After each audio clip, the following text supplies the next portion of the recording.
Les Premières Nations étaient autrefois méprisées par le gouvernement et supposées disparaître dans leurs réserves où on les avait mis. Ils n'avaient pas le droit de sortir. Aussi, ils étaient considérés comme des sauvages sans droit. Ils correspondaient donc à des mineurs aujourd'hui. Mais certains de ces peuples, je parle alors des Cris et des Hurons-Wendat, se sont mieux adaptés à la société actuelle que les Algonquiens. Mais pourquoi?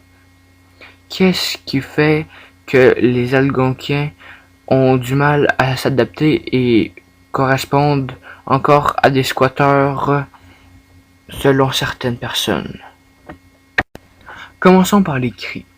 La politique a été d'une importance capitale pour les Premières Nations, plus précisément les Cris, parce que cela est pour eux un des seuls moyens efficaces pour reprendre leur territoire, droits et autres biens acquis qu'ils ont perdus à cause de leur statut de sauvage.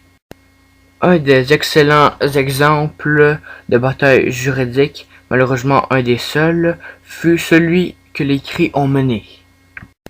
Cette histoire a commencé quand Hydro-Québec avait commencé à construire des barrages autour de la baie James, ce qui a inondé le terrain de chasse et de pêche des Cris.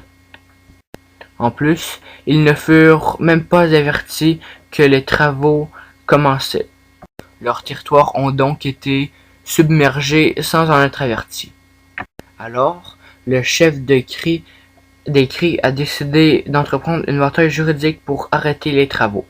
En quelques mois, ils ont enfin réussi à atteindre leur but, faire cesser les travaux, mais cela a occasionné de nombreuses pertes d'emplois.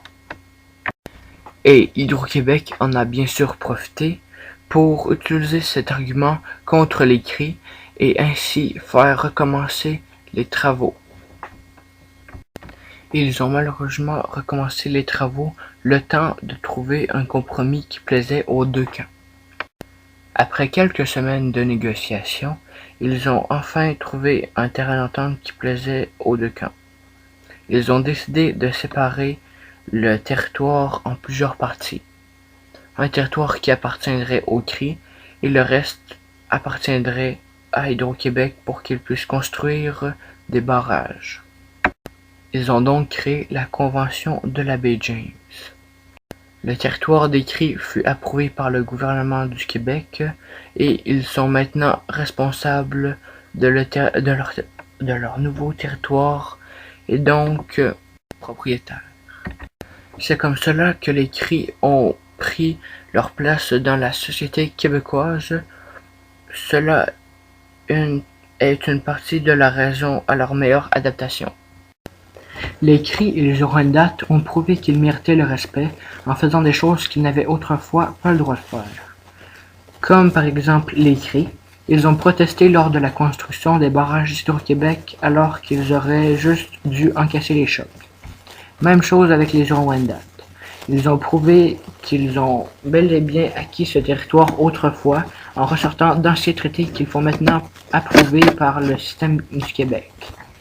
D'autant plus qu'ils ont créé des entreprises alors qu'ils n'ont normalement pas le droit de créer une source de revenus pour qu'ils dépendent entièrement du gouvernement québécois.